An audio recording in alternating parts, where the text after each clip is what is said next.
Welcome back.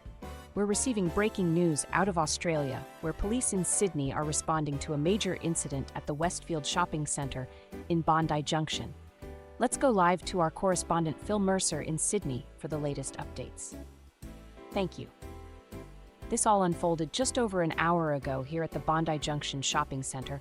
Police were alerted after multiple reports of a disturbance. The situation escalated quickly with reports of multiple stabbings and gunshots. Just moments ago, the New South Wales State Police confirmed one person has been shot, although their identity and involvement remain unclear. Shoppers have been forced to evacuate, with some still trapped inside. Emergency services are on scene, conducting a thorough search of the area. It's a chaotic and fluid situation, with armed police combing through the shopping center and surrounding areas. That's correct. With school holidays underway, the shopping center would have been bustling.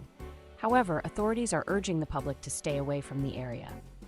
One eyewitness described the heroic actions of a staff member guiding shoppers to safety during the chaos. For now, the priority is securing the area and determining what exactly transpired here. Thank you, Phil, for that update. We'll continue to monitor the situation and bring you further updates as they come in.